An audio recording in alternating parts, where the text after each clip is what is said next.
karena dia diizinkan Tuhan untuk melihat malaikat. Nah, sekarang pertanyaan saya, ketika Rasulmu melihat malaikat ataupun Miriam, ibunya Isa di dalam surat Miriam 17, ketika dia melihat malaikat Jibril datang dalam bentuk manusia, Jibril itu kan adalah hakikatnya adalah roh yang tidak kelihatan, sepakat?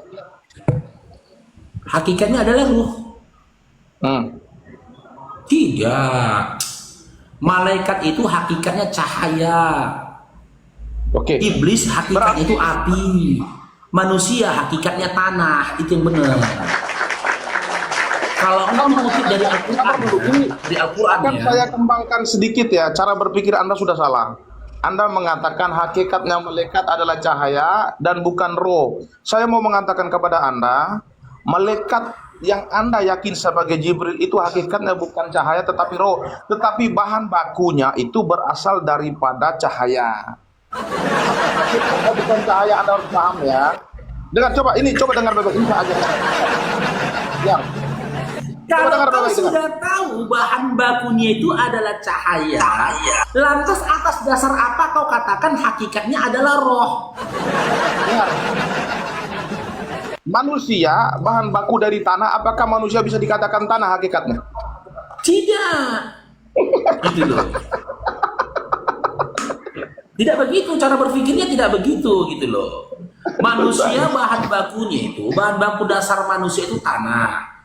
Ketika kalau kita kaji apakah hakikatnya manusia itu tanah? Iya, tanah. Dari tanah kita kembali kepada tanah. Tidak ada manusia dari tanah kembali jadi keju. Faru, coba dengar baik-baik Faru. Ini kan banyak ditonton orang nih. Manusia bahan baku dari tanah, hakikatnya bukan tanah, tetapi hakikatnya adalah daging ataupun disebut dengan manusia.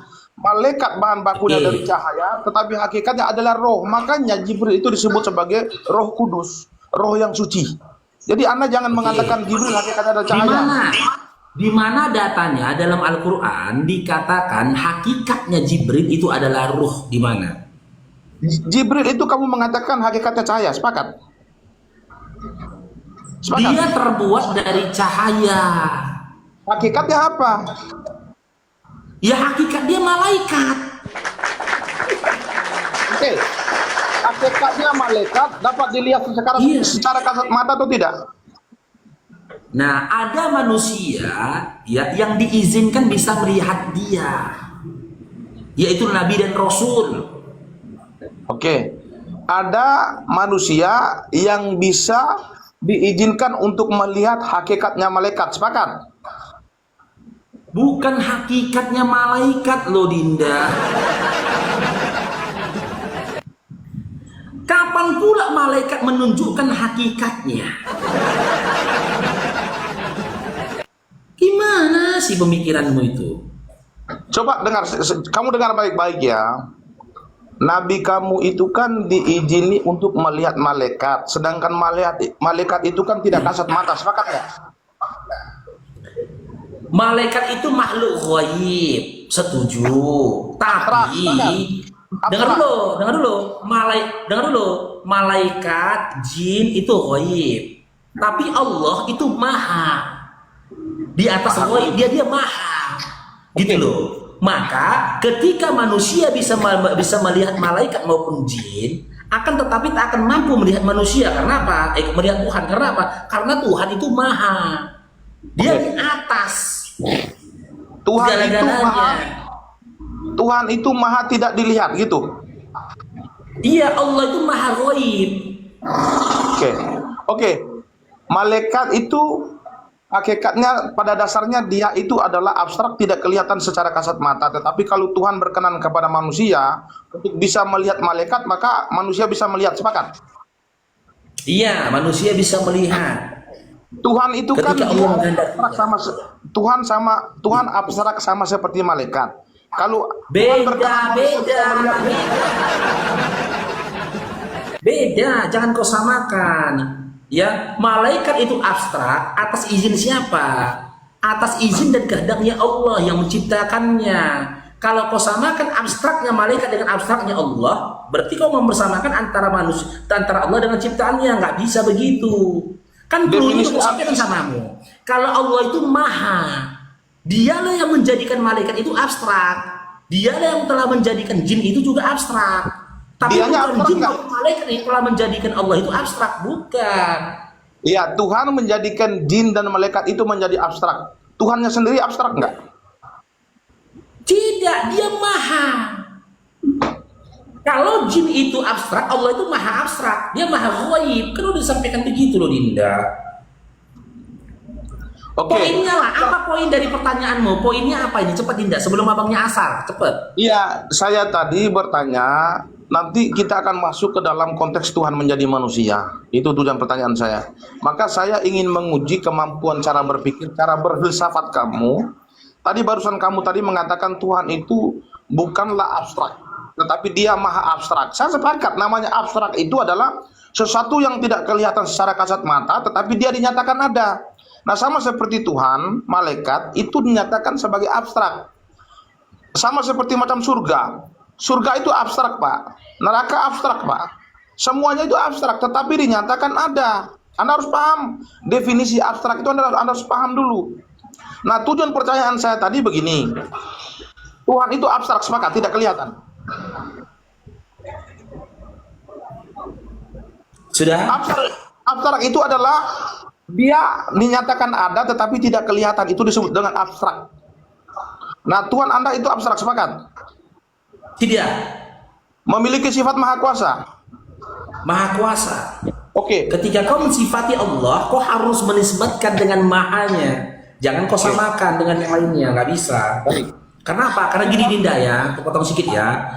Siapa yang telah menjadikan malaikat tidak kelihatan oleh manusia? Allah.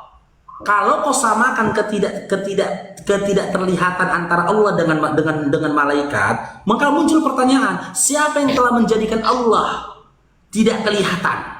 Berarti ada kuasa di atas kuasanya Allah. Maka dia adalah maha, dia maha tidak kelihatan. Jika mungkin bagimu melihat malaikat, mustahil bagimu untuk melihat Tuhan. Hei, Anda bertanya begini. Tuhan itu Poinnya kan... aja lah apa? Aku udah mau asar ini Dinda. Poinnya. Oke, Jangan poinnya. Sekarang kita masuk ke dalam poinnya, coba dibawa dengar baik-baik ya. Tuhan Anda adalah abstrak, tidak kelihatan, tetapi memiliki sifat maha kuasa. Nah, Tuhan Anda tadi yang abstrak, yang memiliki maha kuasa tadi, dia bermanifestasi menjadi manusia.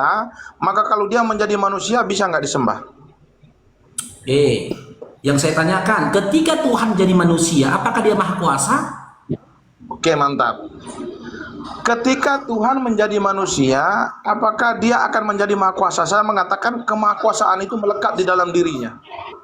Oke, kita uji ya. Ketika Tuhan jadi manusia, apakah dia maha kuasa? Oke, proses jadinya dia manusia, apakah melalui rahim? Bisa. Nah, berarti dia tidak maha kuasa. Karena dia membutuhkan rahim, untuk kehadiran dan kelahirannya di atas bumi ini. Ada kuasa yang melebihi kuasa dia. Apa itu? Kuasa rahim. Berarti ketika dia dilahirkan jadi manusia, dia tidak maha kuasa. Maka tak pantas Tuhan yang maha kuasa pernah menjadi tidak maha kuasa. Baik. Ini sangat menarik. Saya berharap Anda agak sedikit tunda dulu waktunya untuk asar, karena asarnya masih lama ya. Enggak lah. Assalamualaikum. Yang kau pikirnya aku Karistin? Meme, kau setiap aku ada kabur aja kerja kau meme. Kau sampai cerita kau meme sama aku kau. Asal ada aku kabur kau, asal ada aku kabur Ini kau sedikit meme. ini toh. Saya tanya samamu. Tuhanmu Dok Jeki, bisakah menjadi apapun? Bisa. Kalau jadi kotoran? Tergantung dia mau atau tidak. Loh, dari mana kau tahu dia mau atau tidak jadi kotoran? Sementara dia kau katakan tadi bisa jadi apapun. Nah, sekarang kamu dengar saya jelaskan ya. Kalau ada manusia mengatakan Tuhan itu memiliki sifat mustahil, maka Tuhan yang disembah itu bukanlah Tuhan. Makanya saya tanya, bisa nggak dia jadi kotoran? Kalau memang Tuhanmu itu bisa jadi apapun, bisa nggak jadi kotoran? Sabar, tenangkan dirimu, tenangkan dirimu. Ya jawab, bisa tidak dia Iya. jadi kotoran? Iya sabar, coba tenangkan dirimu, tenangkan dirimu. Ya Jadi jawab begini, dulu, bisa nggak dia Ya, jadi ya. kotoran? ya. Tuhan itu dia mau menjadi apapun itu bisa. Tidak ada yang bisa Nah, mengatur. berarti Tuhanmu kotoran. Coba dengar baik-baik ya. Ya Kita kan, di sini Tuhanmu kotoran. baru kita akan menguji cara berpikir. Jadi kebetulan saya Gimana? itu memang saya itu ditugaskan dari Vatikan.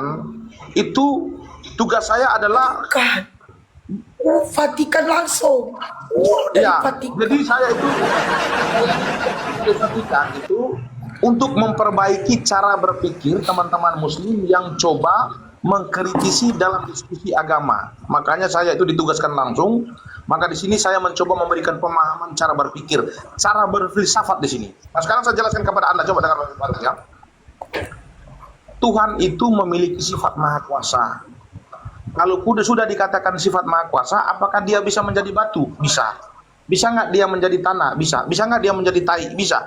Bisa nggak dia menjadi manusia? Bisa. Terlepas Tuhan yang baik. Jadi tai, jadi tai.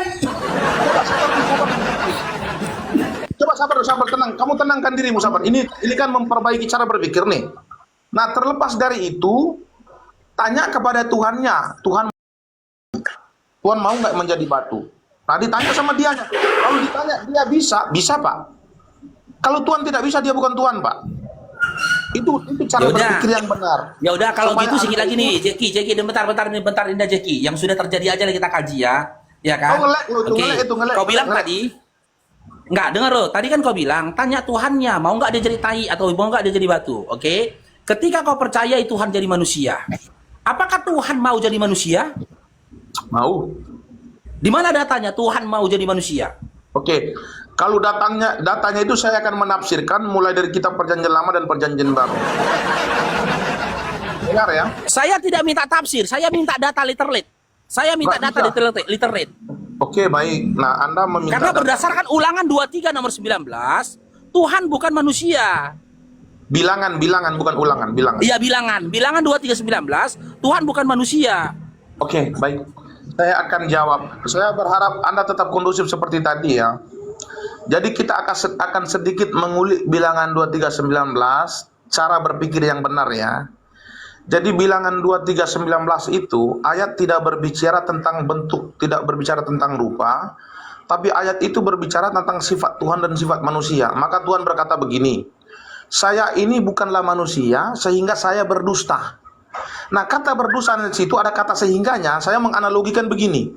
Saya ini bukanlah anjing loh, sehingga saya itu menggonggong. Berarti kalau saya menggonggong maka saya anjing. Berarti di situ saya membedakan antara sifat saya dengan anjing. Anjing sifatnya menggonggong, saya tidak menggonggong. Maka Tuhan itu membedakan sifat dia dengan manusia. Saya ini bukanlah manusia sehingga saya berdusta. Kata sehingga berdusta. Nah, sifat di situ yang diperbandingkan Tuhan dengan manusia, bukan bentuk. Maka teman-teman Muslim itu memang tugas saya untuk memperbaiki cara berpikir. Saya Oke, ini berarti memperbaiki mustahil ya. cara berpikir. Mustahil ya. Berarti mustahil kan Tuhan jadi manusia kan? Mustahil kan bagi Tuhan itu berdusta kan? Mustahil Tuhan, bukan kata mustahil, dan memang Tuhan itu tidak berdusta karena sifat Tuhan dan manusia itu memang berbeda. Oke, ketika Tuhan berdusta ya atau tidak menepati perkataannya, ya sinonimnya seperti itu. Tidak menepati apa yang dia katakannya, kan gitu. Berarti dia bukan Tuhan ya pada saat itu ya. Oke, perkataannya seperti apa dulu? Perkataan itu berbau apa dulu? Kan ada perkataan yang berbau literal, ada yang berbau majas. Nah, sekarang kita lihat. Berarti tak mungkinnya Tuhan berdusta itu on off gitu maksudmu? Bukan, coba dengar baik-baik. Ya, Perkataan tak mungkinnya Tuhan bagi itu kan- Tuhan berdusta itu on off maksudmu gitu, on off. Coba kamu dengar dulu. Enggak, kau putuskan dulu. Teruskan dulu. Ketika Tuhan berdusta, berarti dia bukan Tuhan pada saat itu, betul? Dengar dulu. Saya tahu Jangan pastikan maksud dulu. Anda. Kenapa kau Dengar. nggak berani memastikan? Ya pastikan dulu, Oke, baik. Pastikan dulu. Baik, saya pastikan. Oke, Ketika saya Tuhan pastikan. Oke, berdusta, ketika Tuhan berdusta, ya berarti pada waktu yang sama nggak mungkin dia Tuhan, betul? Oke, baik. Ya, saya ikuti apa yang kamu mau. Kalau Tuhan berdusta, maka Tuhan itu sama dengan makhluk, yaitu sifat berdusta. Oke, sepakat. Oke. Sudah? Sudah. Oke. Sekarang baca Yohanes 5:37. Saya udah tahu arahnya itu. Lo. Kenapa takut? Baca dulu Yohanes 5:37. Nanti kita komparasikan dengan Yohanes 13:13. Baru. Cara pertanyaan kamu itu cara berpikir untuk berdiskusi. Saya sudah menangkap. Jadi saya sudah tahu apa tujuan pertanyaan dan akhir dari pertanyaan itu semuanya akan gagal itu saya sudah tahu. Jadi berdiskusi dengan saya itu semuanya udah ketangkap. Anda di sini ketangkap basah. Tujuan daripada pertanyaan Anda itu ketangkap basah di sini, Pak. Oke, kalau memang kamu tahu apa isi dari Yohanes 5:37. Bacakanlah, bacakanlah. Nah, nggak tahu kau kan? Kau nggak tahu, cuman mereka-reka kau. Saya tahu. Perasaan kau sudah tahu kok arah dari perkataanku. Ya, bacakan. Ayat yang kusampaikan aja pun kau nggak tahu isinya. Ya, kau bacakan aja. Nanti saya akan mengkompernya dengan Yohanes 24 dengan Yohanes 16. Nanti saya akan komperkan dua Yohanes, nanti saya akan komperkan itu. Ini berkuajar ke Dinda. Iya, bacakan. Ketika dia berdusta. Dalam Yohanes 5:37, Yesus berkata, ya, Yesus itu Tuhan bukan? Ya Tuhan dong, nggak mungkin nggak Tuhan. Yesus Tuhan bukan? Tuhan lah kamu. Oke. Ketika dia berkata kepada murid-muridnya, apakah dia Tuhan? Iya, dia Tuhan. Oke, dalam Yohanes 5:37 dia berkata, Tuhan tidak terlihat. Dalam Yohanes 13:13 dia menyatakan dirinya Tuhan. Berdusta nggak? Sementara dia pada waktu yang sama terlihat oleh murid-muridnya. Berdusta nggak? Oke, baik. Sekarang saya jelaskan sama kamu ya. Ini saya jelaskan. Nggak usah dijelaskan. Kan udah ini perkataan yang berbeda. Dalam Yohanes 5:37 dia katakan Tuhan tidak terlihat. Dalam Yohanes 13:13 dia membenarkan perkataan orang dengan menyatakan akulah guru dan Tuhan. Dusta nggak dia? Coba dengar baik-baik, saya jelaskan kamu ya. Saya jelaskan kepada kamu ini. Saya nggak butuh penjelasan. Kau jawab dulu berdusta atau tidak berdusta. Ketika kau katakan dia tidak berdusta, baru kau berikan penjelasan. Saya mengatakan kau kan utusan dari Roma nih, dari Vatikan. Gak bisa gini loh Dinda, tak bisa gini Dinda, dengar abangnya. Tak bisa kau berikan sebuah penjelasan tanpa diawali sebuah jawaban. Sekolah aja dulu kau, kan ditanya sama kau 1 + 1 berapa? Kau nggak langsung menjelaskan, jawab dulu 2, kenapa 2? Baru kau jelaskan gitu loh. Saya mengatakan dia Vatikan dari Roma ngutus orang kayak kau sih. Oke. Kau jawab dulu, berdusta atau tidak dia? Baik, dia tidak berdusta. Nah, standar ganda. Tapi kau tidak bertanya alasan dan kau malah berdusta. Ya alasan bagaimana kau katakan dia tidak berdusta sementara dia telah memberikan statement dua statement yang berbeda. Statement pertama dia mengatakan tidak terlihat, statement kedua dia menyatakan dirinya terlihat, Tuhan terlihat. Bagaimana kau katakan tidak berdusta? Sama analoginya gini Dinda, di satu hal ya analoginya ya, di satu hari aku berkata bahwasanya 1 + 1 2. Di satu hari yang lain ku katakan 1 + 1 sama dengan 3. Pasti ada perkataanku yang dusta. Entahlah yang dusta kemarin yang ku katakan 1 + 1 sama dengan 2, atau yang barusan ku katakan 1 + 1 sama dengan 3. Tak bisa ku benarkan dua-duanya. Sekarang oke, udah bisa saya jawab. Ya, cari yang lain ya, utusan dari Vatikan ya, jangan kau ya. Lomor. Sekarang udah bisa saya jawab ya. Loh, apa lagi kau jawab? Kan udah kau jawab, tidak berdusta. Cuman nanya kau.